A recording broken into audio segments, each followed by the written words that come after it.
Hey guys, Break here. Today we're going to be giving a quick sort of beginner's healing guide for Shadowlands. We're particularly going to be talking about how you can heal without using complicated raid frame add-ons. The four main things we are going to be talking about is Mouseover macros, is raid frames using the Blizzard raid frames rather than any raid frame add-ons.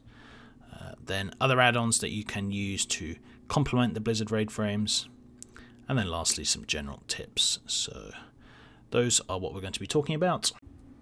I'm making this video because over the past few months, one of my most watched videos has been this really old healing guide that I did, which is how to heal using Blizzard's raid frames.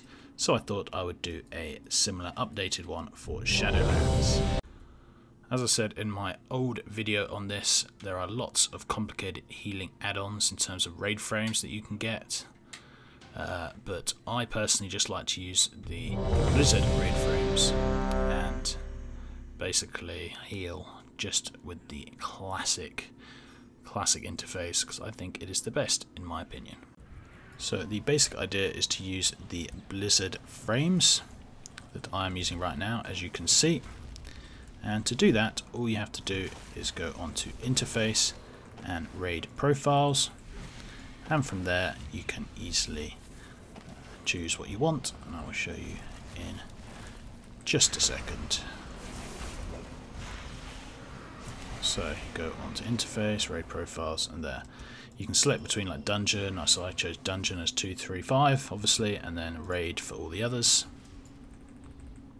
And the basic ones that I like to use are the incoming heals, show that, aggro highlights, class colors, pets, border, debuffs, and I like to make the height and width as high as possible because you want to be able to see in a dungeon.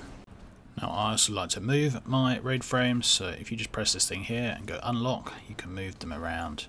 I like to keep them kind of near the center of the screen obviously because that is how you can improve your healing. If you have to move your mouse all the way across, then that's not going to be good for anyone. Another thing I like to use is the add-on big debuffs. This will really help you with dispelling, so you see this big thing that comes up here. So I can then press that and it will dispel someone, and ideally I would dispel everyone, but it's obviously on a cooldown, but in 2 seconds it's going to be off cooldown, then I can dispel me again. So big debuffs is a really good add-on. I suggest everyone gets it. Where is it? There it is. Just because it will really help you to see what is on a character. So big debuffs gives you loads of different things you can change. You can use it to only show sort of dispellable debuffs. At least only show dispellable debuffs really big, which is what I have because not much point seeing non-dispellable debuffs though. I mean, I suppose there is if you want to see if someone's going to be taking more damage, but the main thing is the dispellable debuffs. And you can change loads of stuff such as the size. It is a great add-on, one of my favourites for healing. Okay, so you've got the big debuffs add-on and you've set up your raid frames. Now the only other thing you need is Mouseover macros. A Mouseover macro is basically whenever you mouse over someone, so you mouse over their raid frame and then you can press a button and then that will heal them, so you don't actually have to physically click on the person to heal them, which is obviously way better because rather than clicking on someone and then healing, you can just mouse over them like that, and without even clicking on them I've given them a nice little hot. And obviously it works the same with the raid frames. You mouse over the raid frame, you press the button and it just heals them without having to actually click on them. So this is what I use for Mouseover macros, this sort of setup. It's pretty easy. You just go on macros and you just type this in, but obviously instead of Swiftmend you change it to whichever, every time it says Swiftmend you change it to whichever heal you want to do, and I just do that for all of mine. I know there's different ways to do Mouseover macros, there might be a kind of simpler one, but this is the one I've always used, so I might as well just stick with it. And if I just show you how all this works in practice, we just mouse over and we just press the button. So I'm going to quickly put a rejuve on every single person. It's not like a Mythic Plus or anything, so it's not like it's needed, but you know, just to show you guys, put all of that stuff down, you know, put all the other heals, I can start healing him straight away, and yeah, works an absolute treat. And this is how it all works in practice. The only other thing that I haven't spoken about yet is the weak auras. Now, weak auras are a little bit more advanced. I mean, they're not exactly complicated, but compared to everything else in this video, they are. And what they basically do is you can set them up to basically do whatever you want, but usually it's if an important sort of healing spell is off cooldown, or if an important healing spell is not being used. For example, one of my most important healing spells as a Resto Druid is Life Bloom, and if I don't have Life Bloom up, it comes up there. So like, oh, now I can put Life Bloom, gives it a little tick. And the other one I'm not using is the Efflorescence. That's why it's flashing, but I put that down, and now look, it's all good. As for the debuff, look, that's not a dispellable debuff, so it shows up much smaller thanks to big debuffs, which is great. I don't have to worry about that. I just have to put a couple of extra hots on that person. But if they get a bigger debuff that can be dispelled, it will show up much bigger. And yeah, that's basically how you heal. If I had to give one tip to beginner healers, it would really be to be prepared before each pull. So if you are a hot class, make sure that you've hotted up everything, put rejuvenation on every one of your party members before they even go in, or just as they're going in. If you have something to put on the ground, if you're like a shaman or a druid, then make sure that's on the ground as the fight is starting. Make sure all your buffs are up and totems and everything.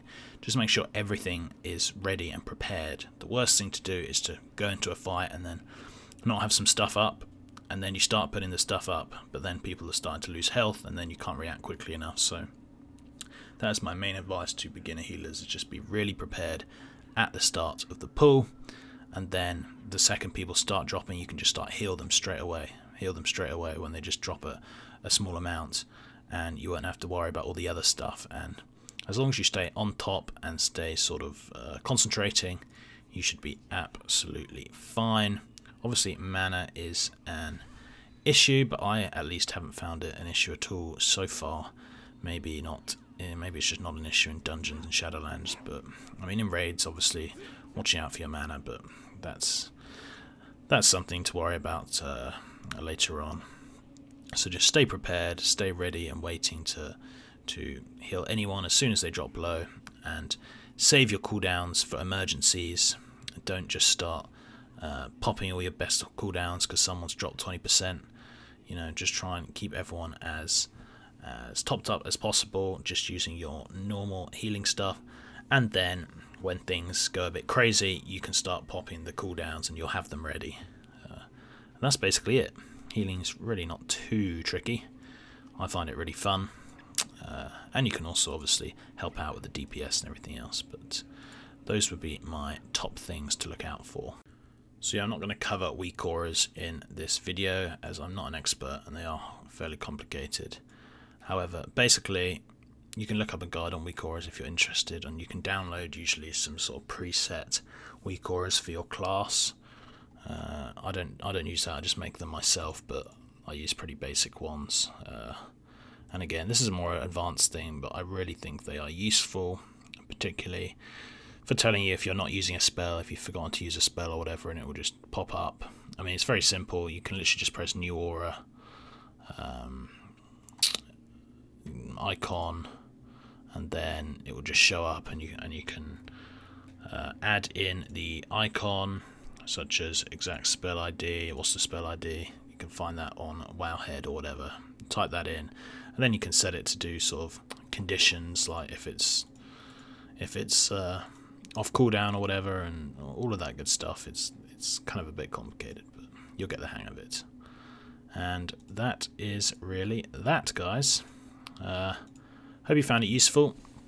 Obviously, don't forget to go on Wowhead and look up a quick guide for your class, in terms of just so you know what spells and everything you have to be pressing and what rotation. And don't underestimate choosing the right talents and choosing the right even covenant, and choosing the right whatever it is stuff you put in your covenant, in the Forge of Bonds, all of that. There's lots of important things that actually make a huge difference to your healing. I know lots of people always ask me about sort of why they're healing so much lower than someone else in their raid, and usually it's because they're just not even using the right talents or spells, and it just makes a huge difference. So once you've got that, once you've got a nice raid frame set up, obviously you can use the sort of heal bot, whatever sort of healing add-ons there are, but I don't really like to use those. Make sure you have a sort of dispelling debuff kind of thing, like big debuffs. And yeah, Mouseover macros are crucial, obviously. They are the most important thing, probably. That's about that. Let me know if you have any more questions. Don't know if anyone's even going to be interested in this guide, but my old one keeps getting lots of views, so it kind of makes sense to do an updated one. But thanks for watching, guys, and until next time, see ya!